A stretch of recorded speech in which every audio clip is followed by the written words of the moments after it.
Hi, everyone. Welcome to the Environmental Impact Report scoping meeting for the Vic Trace Reservoir Replacement Project. We held our in-person meeting yesterday, Wednesday, December 3rd. What you see here on the slide, today's December 4th. So we'll be presenting the same presentation as we did yesterday. So let's go ahead and get started. Today in the presentation, we'll be going over introductions, introducing the project team. We'll be discussing the purpose of the scoping meeting, summarizing the Vic Trace Reservoir Replacement Project for those of you who have not joined our team yet, and then reviewing CEQA, the CEQA process, what we're discussing today, the initial study, and then last night we had an open house forum. Tonight we'll not be doing a question and answer session, but myself and the project team are collecting all the feedback continuously. So we welcome your feedback after the meeting and thereafter. For the project team introductions, again, my name is Kelly Bork. I'm an acting supervising engineer here at the city, and I'm also the project manager for this project. Not here with me today, but I'll go ahead and introduce them in case you see them at future meetings, is Matthew Ward. He's the water system manager. Philip Maldonado, acting principal engineer with me in the engineering team. Patsy Price, who's our case planner. She'll be going along with me to Architectural Review Board, Planning Commission, Historic Landmarks Commissions, and other city public hearings. And then Beth Anna Cornett, who's a Public Works Senior Planner. She's facilitating the environmental permitting process for this project. And then yesterday we had Amanda Antonelli from Rincon Consultants present with me. Today I have Nick Carter from Rincon, our deputy PM. So happy to have you, Nick, co-present with me today.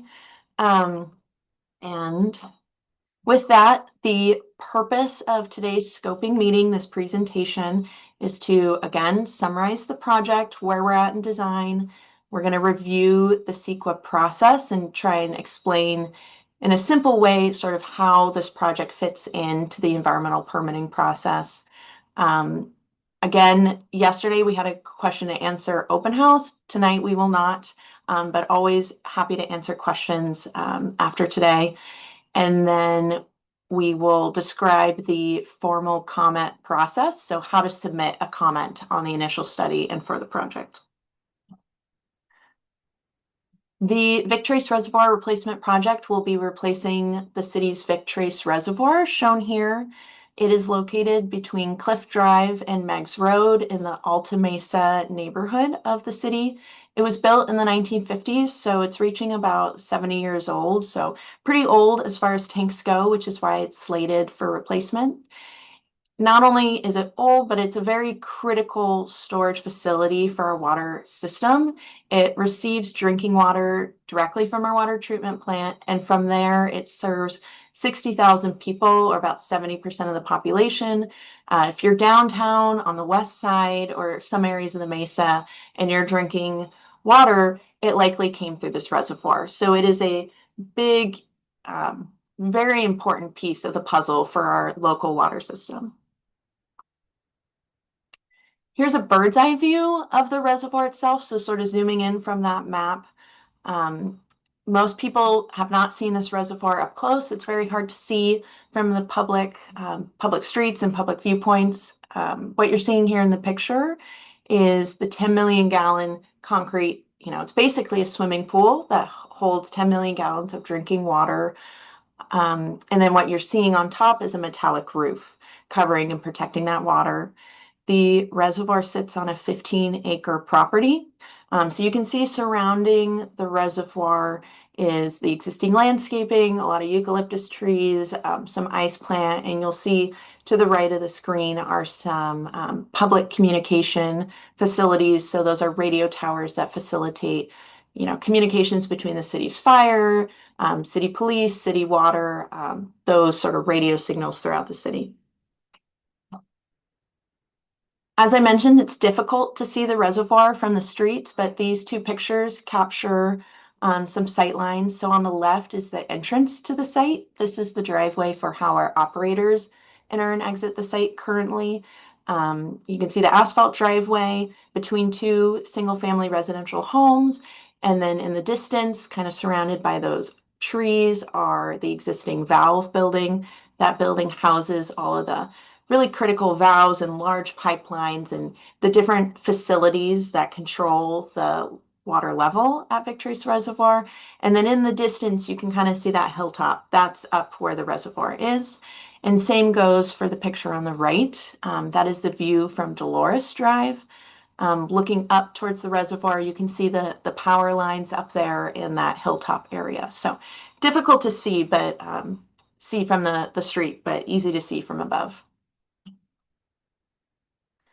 When we set out to do this project, we had several objectives in mind. First, so they're listed here, and I'm just going to summarize them. These are also listed in the initial study, which we have posted on our website and are discussing today. The first one is replacing and upgrading aging water infrastructure. A lot of the city's water infrastructure was installed in the 1920s, 1930s, 1940s, and this reservoir in the 50s.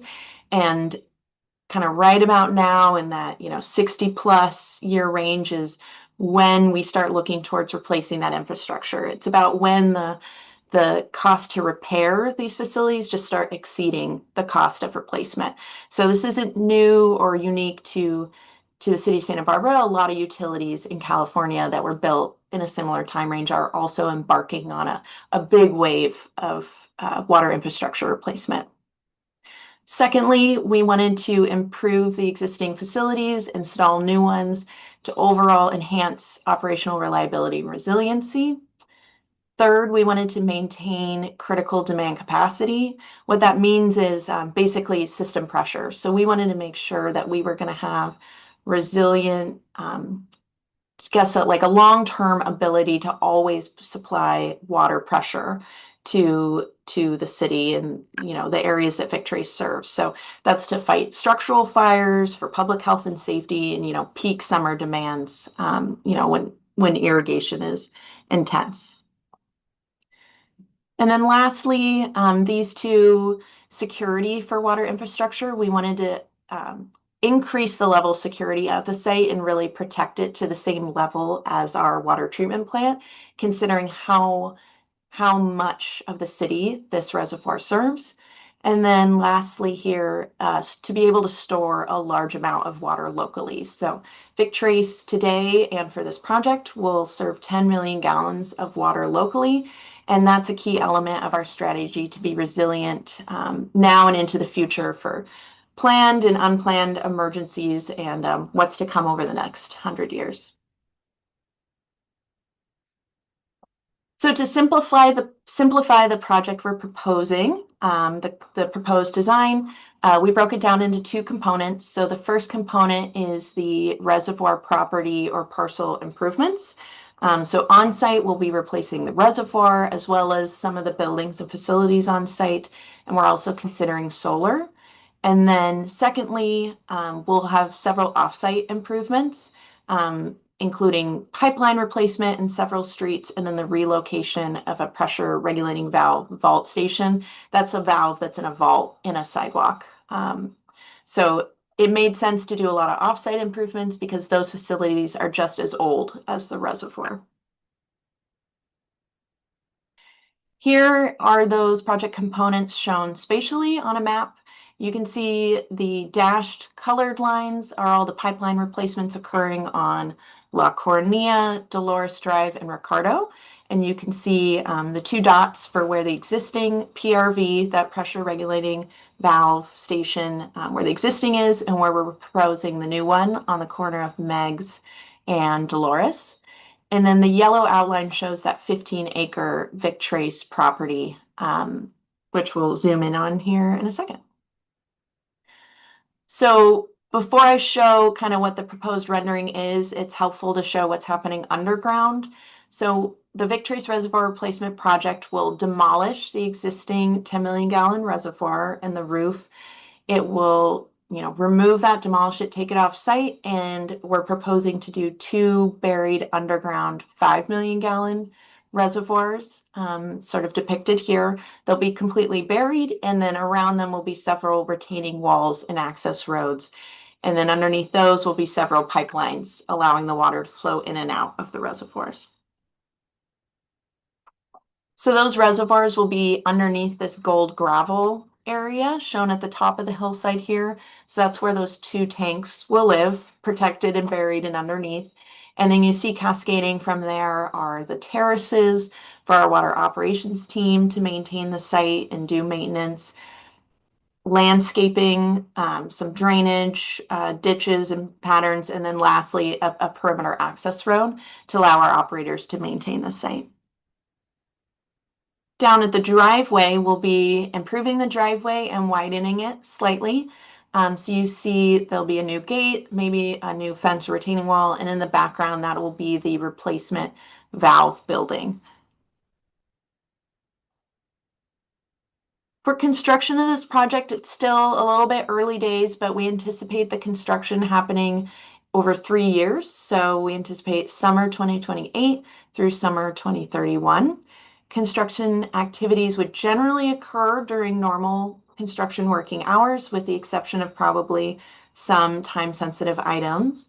And this is where I'll caveat and say not all construction activities are going to be happening for 3 years. So, for example, the pipeline along La Cornea, that will not take 3 years to do. Likely it will only take maybe months. But in total, there'll be many different things happening perhaps at the same time, but from beginning to end, 3 years. We're really focused on really nailing down what the sequencing of that construction looks like. So for the neighbors in this area, we hope to tell you, you live here on Ricardo. When will we be in the street? When will you see truck trips if you're along potentially the hauling route to the site? We don't have that yet, but we plan to really present that in very focused community outreach meetings going forward.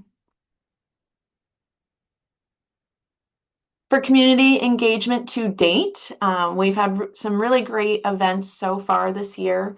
So back in May of this year, we did our design workshop. That's the picture on the right here, where we received a lot of really good design feedback that we're already incorporating into the next phase of design. In October, we held a neighborhood meet and greet where we met neighbors where they were. That was really popular, and another great venue to provide feedback. And then today and yesterday were the CEQA environmental scoping meeting.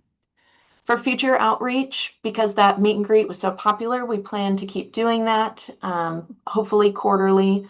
We'll also have a draft EIR meeting, so similar to what we held yesterday and what we're doing right now. We'll have another opportunity to review and receive formalized, feedback on our CEQA documents, which Nick will speak to soon. And then lastly, we'll go through the city design approval process. So, similar to all the developments going up around town, they have to go to Planning Commission, Architectural Review Board, Historic Landmarks Commission, etc. We have to go through that same process. So those are more public hearings and venues to hear feedback from the public, and we welcome that always. Like I said, so with that, I'm going to hand it over to Nick with Rincon Consulting to explain the CEQA process. So take it away, Nick. Thank you, Kelly, and good evening, everyone. So I am here to guide us through the environmental review process. I'll start by explaining what this process entails before moving forward to a summary of the environmental review that's been completed thus far. And then we'll conclude with the next steps in the process and what to expect in the future. So the California Environmental Quality Act, or CEQA, is the state's primary environmental protection law. CEQA requires public agencies to evaluate and disclose the potential environmental impacts of projects that could physically affect the environment. The type of CEQA documentation required depends on the scale and context of a project. So for the Vic Trace project, the city is preparing an environmental impact report, or EIR, which provides the most robust level of analysis. CEQA requires public agencies to evaluate a very broad and comprehensive range of environmental topics when reviewing a project. And Appendix G of the CEQA guidelines provides a checklist of these topics. And as illustrated by this slide here, these topics range from areas such as air quality, biological resources, cultural resources, noise, transportation. There are 20 of them in total. The purpose of this review is to ensure that potential environmental impacts are identified, disclosed, and where feasible, mitigated. So here's an overview of the CEQA process for the Vic Trace project. We started by preparing an initial study and issuing a notice of preparation, which opened the scoping period for public input. Next, the city will prepare a draft EIR, which will be available for public review for at least 45 days. After that, the city will respond to comments and prepare a final EIR. The city council will then consider the project and the final EIR at a public hearing. If approved, the city will certify the EIR and file a notice of determination, which will conclude the environmental review process. So now to the initial study. The CEQA process starts with an initial study, which is an informational document that marches through the Appendix G checklist of environmental topics. The initial study for this project determined that some issue areas would have a less than significant impact or no impact to certain environmental resources. And what that means is basically those topics don't need further detailed analysis in the EIR because the environmental review completed at this stage determined that they could be scoped out from the main document. Potentially significant impacts were flagged related to aesthetics, air quality, biological resources, cultural and tribal cultural resources, greenhouse gas emissions, hazards and hazardous materials, noise, transportation, and utilities. So these are the topics that will receive a deeper dive in the EIR, including potential mitigation measures to reduce impacts to these environmental issue areas. I'll note that you don't need to review the initial study in order to submit a comment, but it is available for public review on the city's website. You can also spot check depending on the issue that you are concerned about. And for example, if you have a concern related to wildfire, you can jump to that section of the initial study to review the analysis. If there are topics you'd like further analysis of in the EIR, then you could submit that comment to the city. So now that the initial study has been completed, we move to the big document, the EIR. So what is an EIR? An environmental impact report provides information that decision makers and the public need to understand the environmental consequences of a project. This document lays out what could happen if the project moves forward. It identifies ways to avoid or reduce significant impacts through mitigation measures, and it even looks at alternatives that might achieve the same objectives with fewer environmental effects. Importantly, the environmental impact report must be certified before the project can be approved.